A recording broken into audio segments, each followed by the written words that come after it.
Hi, my name is Signe. I'm 21 years old and I'm a history student about to embark on my last year at UCL.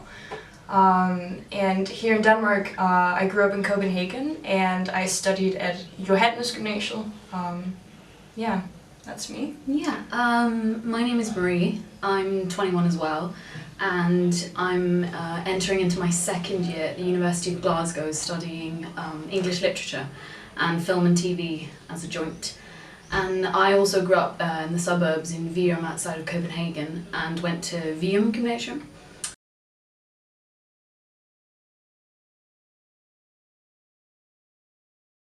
So for me, as I study in England, it's £9,250 a year currently for tuition fees, and I think that's the main difference because we're used to in Denmark that's just paid for you already by taxes.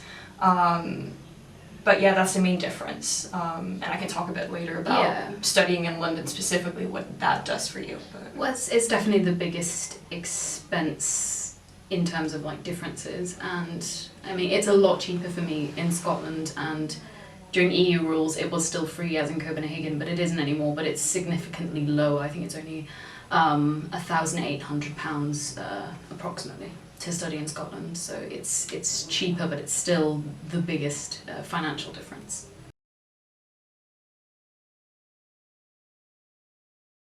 So I'm still under EU rules in Scotland, which means I don't pay for my tuition, but as the rules are about to change, it's mostly from savings that you're going to be financing your studies. At least that's how it is in my experience, and what you can sort of save up working and what you already have, and of course Danish student support, which is a big help financially because you're not paying tuition right away. That's not how it works.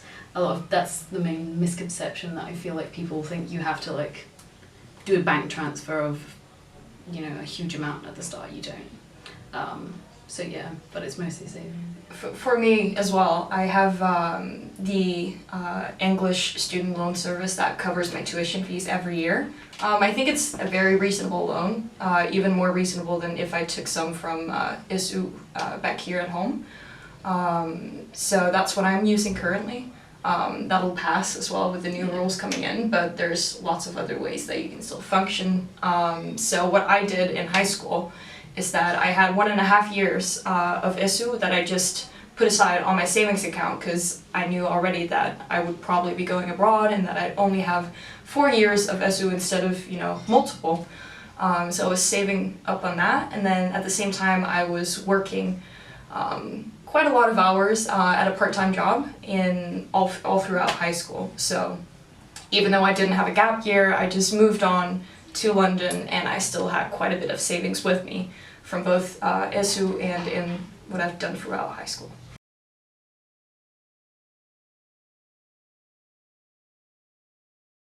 Well, in my opinion, if you study in the UK, no, not really, but the debt is it's not huge, and it's very reasonable what you end up with. And in many areas, I think, you know, you can't go throughout your life not having a debt at one point.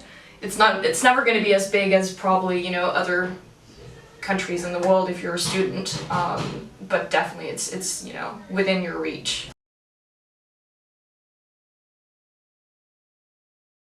So for me in London, it's definitely rent. That's a larger expense. I pay about, you know, considering what my friends here in Copenhagen pay for where they live, I pay, you know, a third or almost double as much depending on which rent I'm talking about. That's quite a bit. But there's definitely ways that you can figure out how to do it cheaply in London as well, because you don't need to live within the center. Even from UCL, from a distance actually, just 30 minutes away by foot, you can live really cheaply. It's much more tradition to live together in the UK, especially when you're studying at university, to find a couple people to share the expense of rent with, because it is the biggest expense, you know, that you're paying for. But I, for example, chose to live quite close to university in Glasgow, which it's a lot cheaper than London, obviously, and I think I'm ending up paying what's approximately my monthly student support from Danish government SU. That covers my rent just about every month, and I live 5 minutes walk away.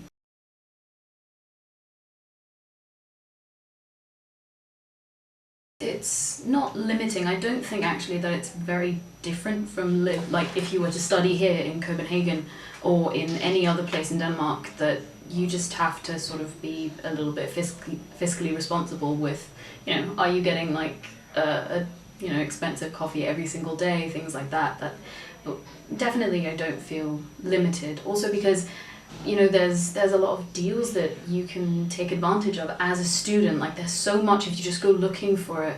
Like even if it's just limited to the university, I know we have like a campus where if you don't even want to, you know, make a lunch every single day but can't afford like expensive things, there's still like student deals on food and everything, and, you know, cheaper places where you can get that within the university area.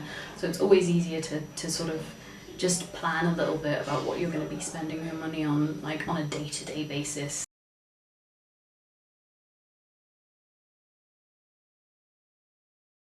I think the main important thing to know is that you're not going to be worse off than people you know in Denmark and your friends here that you know are studying, just because you have that sort of tuition fee and because you have a different sort of financial reality than everybody else. There is still a lot you can do, and it's just something you need to be aware of, but not that it isn't a limiting force, and you just need to make sure that when you make the decision to study abroad that you're sort of getting your money's worth, and the fact that you think it's worth to be spending sort of that amount of money for what you're getting. Personally, I wasn't really aware of anything specific once I went abroad as a Dane, because I felt that I was covered pretty much by my loan and by the SU at home. But considering the SU, you should be aware that you only have 4 years to take with you. So a bachelor in England is usually 3 years, some places 4. Yeah, in Scotland it's 4 years, so you need to be aware of that because you only get 4 years of student support when you're sort of abroad. So you need that if you're going to be But then studying again, abroad. a bachelor's is also integrated with the master's in Scotland, Yeah, right? exactly. But it isn't in the UK. So it's 1 year master in the UK usually. But I'll be going for 2 years master's probably, and then for that reason, that means I'm not going to be covered for a whole year, and I also need to have at least 5 months left of SU once I apply for the SU udlandsstipendium. So there's a whole bunch of, you know, gray areas where you need to decide, am I not going to take SU this summer? Am I just going to try to work instead to earn some money, and how am I going to finance that?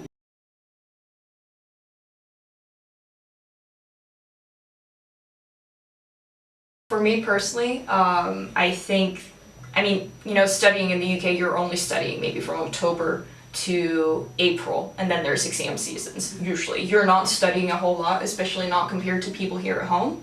I feel that here things are a bit more relaxed, and you have the time to, you know, have some hours at a job every week, usually at some sort of, you know, it's not a barista job or at a bakery or a cafe. It's like more serious jobs, and there's not necessarily time for that in the UK is my experience, because yeah, it's just a bit pressured. It's more intense it's a tight in the study time, so you don't have as much time for it, but there are opportunities, especially sometimes through the universities. I know we get at the university like ours too. Yeah, like career newsletters almost every single week with opportunities and things that can find for you, but mostly you are trying to find, like, if you're going to have a job, it's going to be more sort of barista oriented, things that don't take up too much of your time.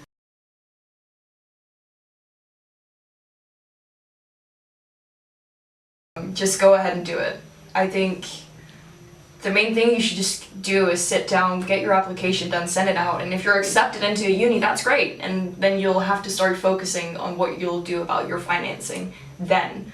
But at this point, the most important thing is just for you to get going, because once you're there as well, I don't think I've done like a whole lot of consideration in this whole thing. Like I've had some thoughts, and I feel like I've chosen like a right path. Yeah. I've not indebted myself in a way that's too heavy, and No. I'm living a good life still. Not at all. And I think the most important part that you said is not to let the financial thoughts be a block, and that makes you like stop considering it.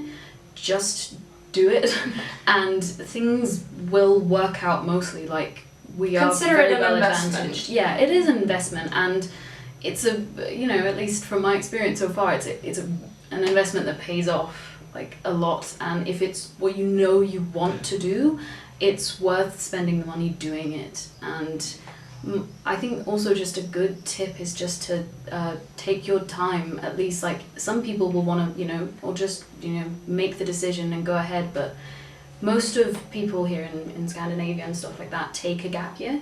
And if you're taking a gap year anyways to work or to travel or anything, use that to properly, you know, sort of prepare for what you're going to do, and like put in your application, spend the time to do that, and maybe save up some money and make sure you know what you want to study and that you have everything ready. It's not a rush, and if you're going to be taking that space anyways, like most people do before they start uni, it's just more time to get prepared and to do what you really want to do, and definitely not let the financial stuff stop you, because it's an amazing experience and there's a lot of help to be had, and we're really advantaged.